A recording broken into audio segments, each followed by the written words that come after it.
I can proudly say I have never once in my life owned one of these shirts. I can proudly say this. I have never owned one of these shirts. The 7 levels of gaming addiction. And now we've all played a video game before in our lifetime, unless your parents were just ops, unless you really hated them. So we all fall on this spectrum somewhere, and I'm sure we all got addicted to a game at one point of our lives. So here we go, the 7 levels of gaming addiction. And we'll start with level 0, the friend's house gamer. Now this kid, pretty self-explanatory. He would go to friend's house. That's the only time he games. That's it. You don't own a console at this level, and you just play whenever you're offered. And it's never at your own house. It's literally impossible to get addicted because you don't even have a console, or they don't really care about video games like that. At your friend's house or whatever situation it may be, you play the game for the first time and then you decide, you know what, I'm gonna invest in a console. You are now at level 1, Noob / Carefree. Now I fucking lie at this level right here, bro. I used to be way up there, like level 5, which you'll see later. But now I'd say I'm a level 1. I would just play whatever console it was whenever I felt like it, which isn't really often. I feel like I was level 1 when I was like an actual kid, when I was actually young. Because I remember when I was young, I would love watching my siblings like play the game. It wouldn't be a game where I would actually play myself. And if I do play, I would be level 1. I'll be a noob. Like I wouldn't really know what I'm doing. So I would really love watching my siblings play this. So I feel like this level was like something you experienced when you're younger. But the way kids are growing up nowadays, like, I don't know, y'all are like some hardcore gamers by the time y'all are 8 years old. Like y'all are 360 no scoping people on Fortnite while on an iPhone. Like, huh? First time playing was a completely different experience than it is now. I remember the very first day I was introduced to a console. So we got the Wii for my dad's birthday. This was not for my birthday. And of course, I was really confused as to what it was at first. But the fact that you could choose what you do in the game, to my little Timmy mind, that was so amazing. But in reality, yeah, no shit. You can do whatever you want with your time. But apparently, it was like endless opportunities in Mario Kart Wii for me. And once I unlocked Diddy Kong, nope. I fell in love with playing video games. Like me and my Wii, like the Wii was my fucking wifey, and we were about to get married and have a ceremonial ass wedding. Okay. I was a Nintendo boy growing up. Nintendo boy was like the one boy you wanted to be because Nintendo had all of the classic games that were catered to your childhood. So it only made sense being a Nintendo boy. A lot of my friends were like Halo boys or whatnot. And I don't know, I was just always a Mario, Legend of Zelda, Donkey Kong kind of kid. Smash Bros. Like those were the classics. Those were the games kids wanted to play. What you mean you were playing Halo? Anyway, I'm getting off topic. But once you play, I mean, Halo was a different like time sort though. Of schedule, like a different like age. You start to play, I don't know, let's say like an hour or 2 hours. That's a lot of gaming in a day. 2. You get on with the homies fairly consistently. 2 hours a day is a lot of gaming. A bit of time playing. It could range from like an hour to 2 hours, like I said. If the game has a huge skill gap, well, you're not going to be good at it yet. You're not going to be an absolute nerd at the fucking game or whatever it is. You know, you're pretty content. So most people are probably in this area, like the last line of silver. I don't know about y'all, but I think I am platinum. Like barely reaching platinum. Maybe I can touch diamond because I've definitely touched diamond in Marvel Rivals. I've gone to diamond before. Nerd at the fucking game or whatever it is. But you know, you're pretty I never got content past with where you are in skill level, and you don't really care to improve. Which honestly, you know, it's probably better. Or else you will fall into the trap of level 3. You start to get a little bit competitive at the game. Can't do it's that. Nice to be competitive in situations. You know, you're just gonna be a bum and get nowhere in life if you're not. And this stage, you want to get to the top. You want to beat the game. You want to get to a high rank. You have the goal in mind to catch them all in fucking Pokemon, whatever it is. Because there's something about it just gives you dopamine. Just getting these accomplishments in the video game. Which honestly, was now looking back, is kind of weird. You know, I thought I'd get dopamine from accomplishing things like in real life. But I guess to me, as a little Timmy, it was all about the game, collecting Hell yeah, bro, Pokemon, it was. trying to unlock all the characters in Mario Kart. Which is when you start to play like 2 to 3 hours a day. Now, I don't know the recommended amount or whatever it is, but I would not recommend passing this level. I kind of agree. Unless you're doing this for a job, then 2 hours a day is perfectly maximum, how I feel. But then again, a lot of people nowadays talk to their friends via video games. So not everybody hangs out with their friends outside. You know, you should try to be outside as much as possible, as much as you possibly can. But some people do interact with people on Discord, on Roblox, on whatever. So that's why they would game more. So in those cases, I understand. Personally. Because some people at this level, because you're also socializing. Especially when you get really attached to a certain game, you'll start to rage at it more.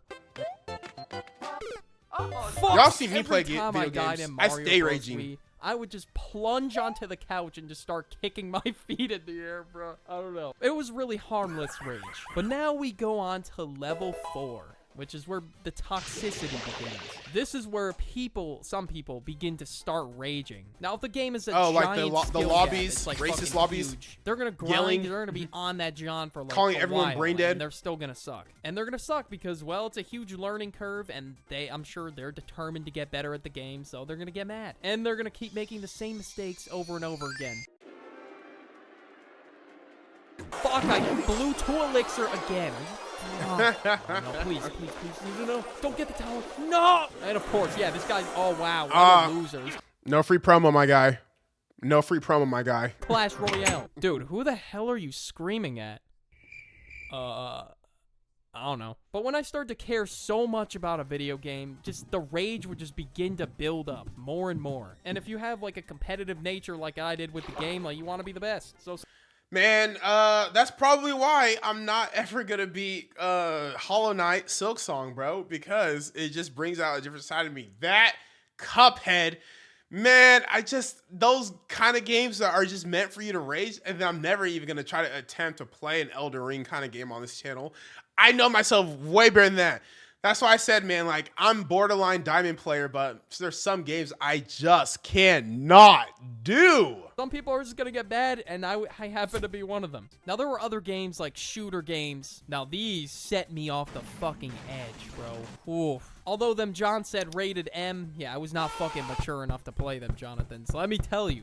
Because at level 5, you begin to become very competitive in the game, and this may cause some rage. Anger! Rage. Especially those bad days where you're playing like shit. At this level, if you're not cooking at like every second of the game, it's a big deal. Now, I was heavily addicted to a few games in my time, like Fortnite and Rainbow Six Siege. Never Rainbow Six for me. So bad. You know, all I was addicted to Fortnite for a bit. Rainbow Six Siege and getting my rank up, or Fortnite and getting the W's or whatever it was. Those two games I specifically remember because it was my freshman year. And this for me was probably peak video game addiction. And now I was getting close to like streamer hours on the game. It was getting bad. Even though I was making no runs. None. I was doing this shit for free, bro. I guess I wanted to be like the best out of my friend group. I don't even know. Like I just wanted to be the best. Like no one ever was. At this stage, I wanted to be like the talk of the friend group. I don't know, because we would all be squatting up or whatever it was, playing duos. Maybe I wanted to get a high rank for bragging rights or something, like, yeah, guys, I'm a platinum in Rainbow or whatever. Or I got a 70 kill win. We would all try to one-up each other on the game.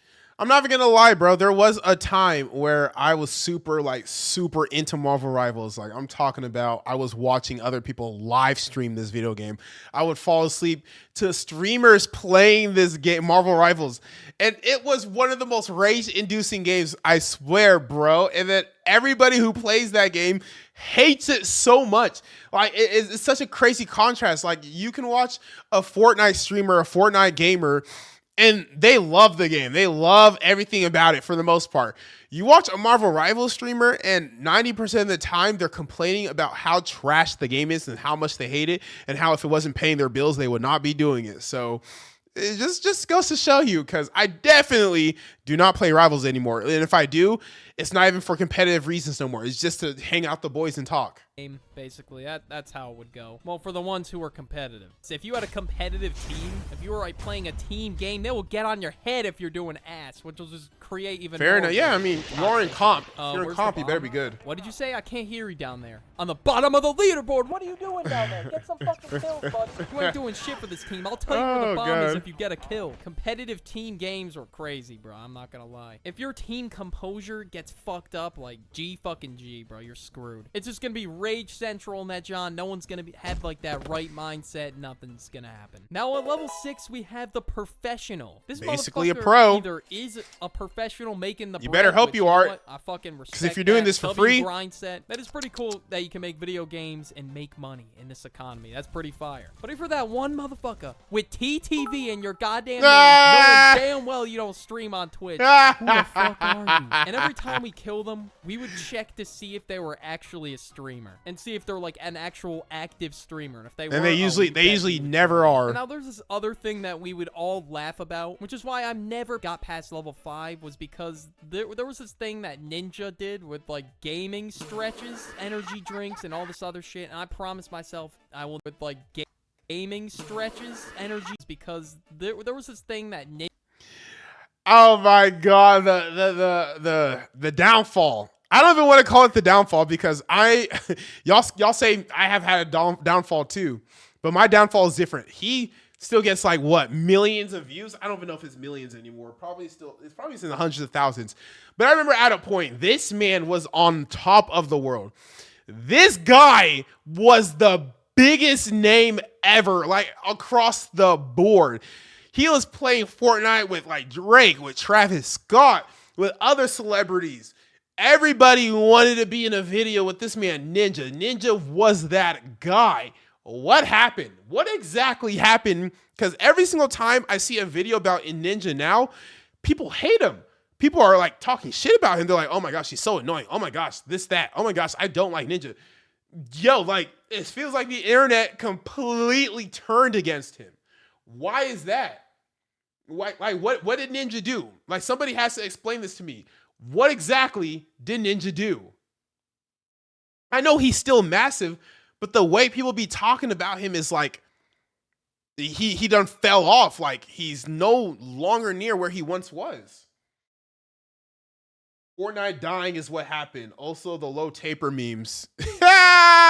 Ninja did with like gaming stretches, energy drinks, and all this other shit. And I promised myself I will never stretch before a fucking video game. And I'm glad I wouldn't dye my hair. I never drink G Fuel to enhance my because I'm a streamer by like 0.02 seconds. Unless I do it got for a challenge. Ton of caffeine in it. That shit will give me the jitters. And yeah, level 6, you'll start to drink caffeinated drinks. And I remember it was like the thing. If not even if you're a gamer, like if you're just a content creator, influencer in general, especially like amongst people who usually dye their hair, aka non-black people, you know, they would always have colored hair. It would be pink, yellow. It would just never be the original color. Like as a YouTuber back then, you had to have dyed hair, bro.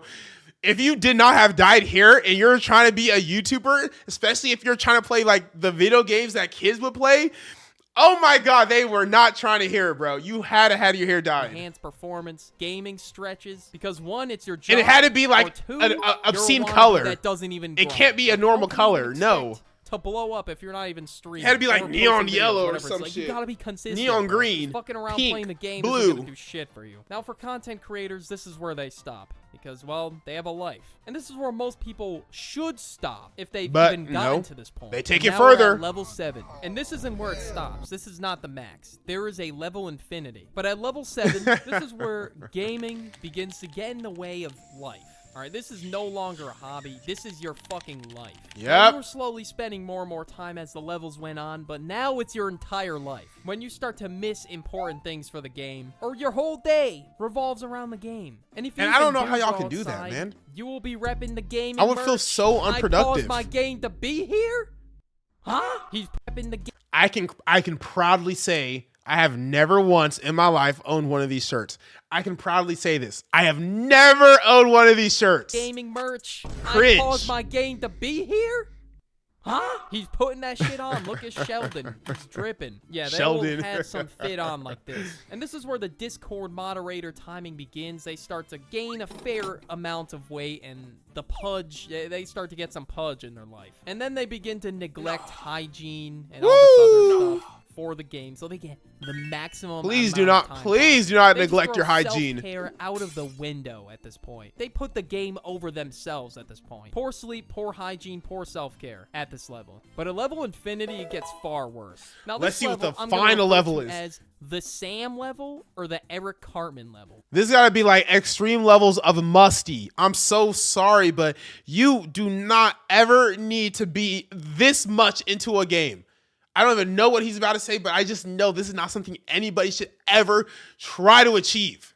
Now, these are two characters from TV shows I used to watch. I still watch South Park. But Total Drama was a classic. Now, this motherfucker Sam had a DS everywhere he I haven't went. watched South Park in He forever. had that shit on him 24/7. Some motherfucker could have been getting eaten by a bear next to him. Bro will still be playing his video game, bro. Yeah, that's there was too even much, one bro. episode where he saw the goddamn universe as a digital fucking reality. And that opened my eyes a little bit like, maybe this is a little bit more than That's hobby too for me. addicted. Okay. Now, at the Eric Cartman level, there was one episode in South Park. This dude gamed till he fucking dropped. You cannot tell me this setup in this face does not speak. Oh, yes. The World of Warcraft episode. Yes. Oh, my gosh. What a classic.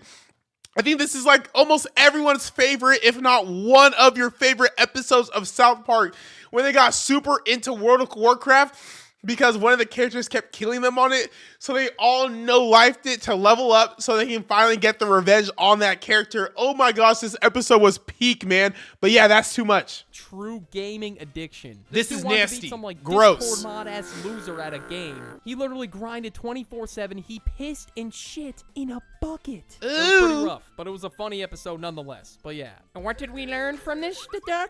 Man, well, it's an addiction once it starts to get in the way of your life. And you get mad over the smallest shit on the game. But yeah, if you're missing out on showers to play a video game, like you're musty and you're okay with it to play a video game, you're probably addicted. If you're missing out on work to play a video game, you're probably addicted. If you're missing out on events with friends, family, you're probably addicted. There's never a reason to be that addicted to a video game. I understand it. It's fun. I love it. I'm a content creator. I play video games myself.